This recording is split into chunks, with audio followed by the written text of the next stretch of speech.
ओम शांति। आज हम 8 जुलाई 74 की अव्यक्तवाणी सुनते हैं। आज की वाणी का सार है, मास्टर नॉलेजफुल व सर्वशक्तिवान विभिन्न प्रकार की क्यू से मुक्त, सर्व संबंधों की रचना देने वाले, सर्व इच्छाएं पूर्ण करने वाले अव्यक्त मूर्त बाप दादा बोले। आज कौन सा मेला कहेंगे? बाप और बच्चों का। वह तो लौकिक संबंध में भी होता है, लेकिन आज के मेले की विशेषता क्या है जो और कहीं भी नहीं होती? आत्मा और परमात्मा का मेला तो है ही, और कोई अलौकिक बात सुनाओ। तो देखो, बाबा कहते हैं कि इसकी विशेषता यह है कि यह मेला एक ही समय एक से सर्व संबंधों से सर्व संबंध के स्नेह और प्राप्ति का मेला है। सिर्फ बाप और बच्चों का, सद्गुरु और फॉलो करने वाले व समान बनने वाले आज्ञाकारी बच्चों का ही नहीं, लेकिन एक ही समय एक से सर्व संबंधों से मिलन मनाने का अलौकिक मेला है। यह अलौकिकता व विशेषता और कहीं नहीं मिलेगी। ऐसा मेला मनाने सब सागर के कंठे पर आए हुए हैं, जबकि सर्व संबंधों से सर्व प्राप्ति कर सकते हो तो सिर्फ एक दो संबंध से मिलन व प्राप्ति करने में राजी नहीं हो जाना है। थोड़े में राजी होने वाले भक्त कहलाए जाते हैं। बच्चे सर्व संबंध और सर्व प्राप्ति के अधिकारी है। इसी अधिकार को प्राप्त करने वाली आत्माएं, ज्ञानी तो आत्मा और योगी तो आत्मा बाप को प्रिय है। अपने से पूछो, ऐसे बाप के प्रिय बने हो? क्या बाप समान निराकारी, निरहंकारी, निर्विकारी, नष्ट मोहा और स्मृति स्वरूप बने हो? स्मृति स्वरूप बनने वाले की निशानी क्या अनुभव होगी? तो देखो, बाबा कहते हैं कि वह सदा सर्व समर्थी स्वरूप होगा। नष्ट मोह बनने के लिए सहज युक्ति कौन सी है? इसके तो अनुभवी होना। सदैव अपने सामने सर्व संबंधों से बाप को देखना और सर्व संबंधों द्वारा सर्व प्राप्तियों को देखना। अब सर्व संबंध और सर्व प्राप्तियां एक द्वारा अनुभव हो रही है, तो फिर कोई और संबंध व प्राप्ति रह जाती है क्या? जहाँ मोह अर्थात लगाव है, तो क्या सहज व स्वतः ही अनेक तरफ से तोड़ एक तरफ से जोड़ने का अनुभव नहीं होता है? अब तक भी कहीं और किसी के साथ लगा हुआ मोह है, तो सिद्ध होता है कि सर्व संबंध और सर्व प्राप्तियों का अनुभव नहीं कर रहे हो। जब बाप और बच्चों का रूरीहान व मिलन मेले का समाचार सुनाते हैं, समाचार सुनने में सबको इंटरेस्ट आता है ना। अब इस समाचार में देखना कि मैं कहाँ हूँ। पहले तो अमृत वेले का समाचार सुनाते हैं। अमृत वेले के भिन्न भिन्न पोज और पोजीशन पहले भी सुनाई थी, आज और बात सुनाते हैं। जैसे अमृत वेला प्रारंभ होता है तो चारों ओर सर्व बच्चे पहले तो नंबर मिलने का पुरुषार्थ करते हैं या फिर कनेक्शन जोड़ने का पुरुषार्थ करते हैं। फिर क्या होता है, लाइन क्लियर होने के कारण कोई का तो नंबर जल्दी मिल जाता है और कोई नंबर मिलाने में ही समय बिता देते हैं। कोई कोई नंबर न मिलने कारण दिल शिकस्त बन जाते हैं और कोई कोई नंबर मिलाते तो बाप से है, परंतु बीच बीच में कनेक्शन माया से जुट जाता है। ऐसा माया इंटरफियर करती है कि जो वह चाहते हुए भी कनेक्शन तोड़ नहीं सकते। जैसे यहाँ भी आपकी इस दुनिया में कोई रॉन्ग नंबर मिल जाता है तो वह कहने से भी कट नहीं करते। आप उनको और वह आपको कहेंगे कि कट करो। ऐसे ही माया भी उसी समय कमजोर बच्चों का कनेक्शन ही तोड़ देती है और उन्हीं को तंग भी करती है। क्यों तंग करती है, उनका भी कारण है। तो देखो, बाबा क्या कहते हैं, क्योंकि वे सारा दिन अलबेले और आलस्य के वश होते हैं और उनका अटेंशन कम होता है। ऐसी अलबेली आत्माओं को माया भी विशेष वरदान के समय बाप की आज्ञा पर न चलने का बदला लेती है और ऐसी आत्माओं का दृश्य बहुत आश्चर्यजनक दिखाई देता है। अमृत वेले के थोड़े से समय के बीच अनेक स्वरूप दिखाई देते हैं। एक तो कभी कभी बाप को स्नेह से सहयोग लेने की अर्जी डालते रहते हैं, कभी कभी बाप को खुश करने के लिए बाप को ही बाप की महिमा और कर्तव्य की याद दिलाते रहते हैं कि आप तो रहमदिल हो, आप तो सर्वशक्तिवान हो, वरदानी हो, बच्चों के लिए ही तो आए हो, आदि आदि।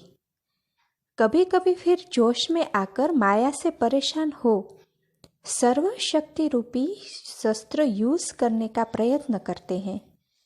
वे फिर कभी तलवार चलाते हैं और कभी ढाल को सामने रखते हैं, लेकिन जोश के साथ आज्ञाकारी, वफादार और निरंतर स्मृति स्वरूप बनने का होश न होने कारण उन्हों का जोश यथार्थ निशाने पर नहीं पहुंच सकता। यह दृश्य बड़ा हंसी का होता है। कोई कोई फिर ऐसे भोले बच्चे होते हैं जो कि ईश्वरीय प्राप्ति व माया के अंतर को नहीं जानते, निद्रा को ही शांत स्वरूप और बीज रूप स्टेज समझ लेते हैं। अल्पकाल के निद्रा द्वारा रेस्ट के सुख को अतीन्द्रिय सुख समझ लेते हैं। ऐसे अनेक प्रकार के बच्चे अनेक प्रकार के दृश्य दिखाते रहते हैं, लेकिन जो महारथी बच्चे अब तक गिनती के हैं या जो आप लोगों की गिनती में हैं, वे उनसे भी कम हैं। आप लोग तो अष्ट समझते हो, लेकिन बाप की गिनती में अष्ट कम है। अब तक अष्ट रत्नों के अष्ट शक्ति स्वरूप संकल्प, बोल और कर्म बाप समान बनने की स्टेज प्राप्त करते जा रहे हैं। ऐसे अष्ट रत्नों से मिलने के लिए ड्रामा अनुसार बाप ने मिलने में विशेष अधिकार प्राप्त नूंदा हुआ है। उन्हों को नंबर मिलाने की आवश्यकता नहीं, क्योंकि उन आत्माओं का कनेक्शन निरंतर है। यह वायरलेस का कनेक्शन वाइसलेस आत्माओं को ही प्राप्त होता है। संकल्प किया और मिलन हुआ, ऐसे वरदानी बच्चे बहुत कम हैं। यह है अमृत वेला का दृश्य। बाप दादा के पास सारे दिन में 5 प्रकार की क्यू लगती है। तो देखो बाबा अभी उसके बारे में बताते हैं। तो पहली है, एक क्यू होती है भिन्न भिन्न प्रकार की अर्जी ले आने वालों की। कभी स्वयं के प्रति अर्जी ले आते हैं कि हमें शक्ति दो, सहयोग दो, बुद्धि का ताला खोलो, हिम्मत दो या युक्ति दो। कभी फिर अन्य संपर्क में आने वाली आत्माओं की अर्जी ले आते हैं कि मेरे पति व फलाने संबंधी की बुद्धि का ताला खोल दो। कभी कभी अपनी की हुई सर्विस की सफलता न देखकर यह भी अर्जी करते हैं कि हमारी सफलता हो जाए, सर्विस हम करेंगे और सफलता आप देना, हमारे याद की यात्रा निरंतर और पावरफुल हो जाए, हमारे यह संस्कार खत्म हो जाए। ऐसी भिन्न भिन्न प्रकार की अर्जी डालने वाले बाप के पास आते रहते हैं। फिर दूसरी क्यू है, दूसरी क्यू होती है कंप्लेंट करने वालों की।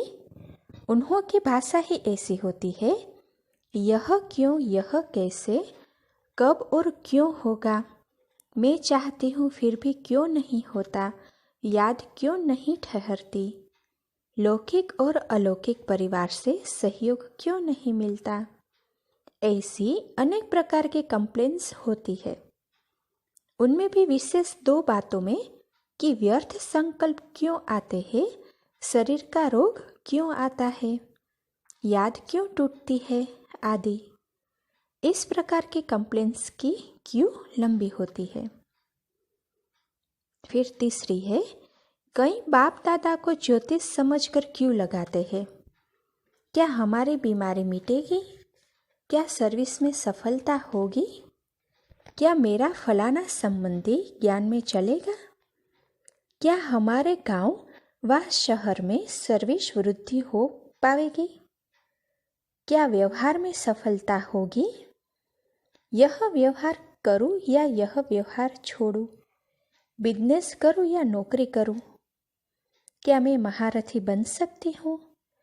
क्या आप समझते हो कि मैं बनूंगी?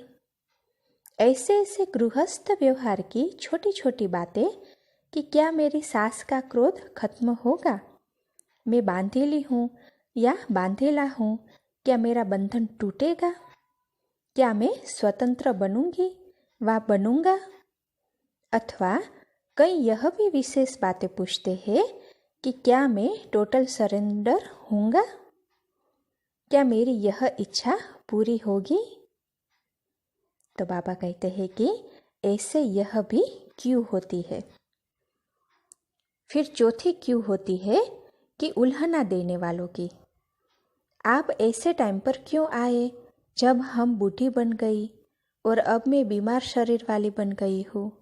आपने पहले क्यों नहीं जगाया? देरी से क्यों जगाया? आप सिंध देश में ही क्यों आए? पहले वहाँ की बहनों को क्यों निकाला? संगम युग पर हमें गोप क्यों बनाया? शक्ति फर्स्ट यह रीति रस्म क्यों बनी? क्या इस लास्ट जन्म में ही मुझे बांधेली बनना था? ऐसा कर्म बंधन मेरा ही क्यों बना? मुझे गरीब क्यों बनाया कि जो मैं धन से सहयोग नहीं कर सकती? साकार रूप में मिलने का पाठ हमारा क्यों नहीं बना? ऐसे अनेक प्रकार से उल्हना देने वाले की भी क्यों होती है। पांचवी क्यों भी होती है, वह अब कम होती जा रही है। वह है रॉयल रूप से मांगने की। अभी कृपा व आशीर्वाद शब्द नहीं कहते, लेकिन उनमें चाहना तो भरी ही होती है। सुना कितने प्रकार की क्यों लगती है। अब हर एक अपने को देखे कि सारे दिन में आज हमने कितनी क्यू में नंबर लगाए। जैसे आजकल एक ही दिन में अनेक क्यू लगानी पड़ती है ना, वैसे ही बाप दादा के पास भी कई बच्चे सारे दिन में इन क्यू में बैठे रहते हैं। न सिर्फ अव्यक्त रूप में व सूक्ष्म रूप में यह बातें करते रहते हैं, लेकिन जब अव्यक्त से व्यक्त में मिलने आते हैं तो भी यह छोटी छोटी बातें पूछते रहते हैं। मास्टर नॉलेजफुल और मास्टर सर्वशक्तिवान की स्टेज पर स्थित हो जाओ तो सब प्रकार की क्यू समाप्त हो। आप एक एक के आगे आपकी प्रजा और भक्तों की क्यू लगे। जब तक स्वयं ही इस क्यू में बिजी हो तब तक वह क्यू कैसे लगे। इसलिए अब अपनी स्टेज पर स्थित हो, इन सब क्यू से निकल बाप के साथ सदा मिलन मनाने की लगन में अपने समय को लगाओ और लवलीन बन जाओ, तो यह सब बातें समाप्त हो जाएगी। इन सब अर्जियों व कंप्लेंट्स का रिस्पांस फिर दूसरी बार करेंगे, जो फिर बार बार यह बातें पूछने की व इनमें समय गंवाने की आवश्यकता न रहे। अच्छा, ऐसे अनेक प्रकार की क्यू से मुक्त बाप दादा को सदा साथी, सदा सहयोगी, एक सेकंड में मिलन मनाने वाले, सर्व संबंध एक बाप से मनाने वाले, सर्व प्राप्ति स्वरूप इच्छा मात्रम अविद्या की स्थिति में सदा रहने वाले और अष्ट शक्ति स्वरूप बच्चों को बाप दादा का याद प्यार और नमस्ते। अच्छा, ओम शांति।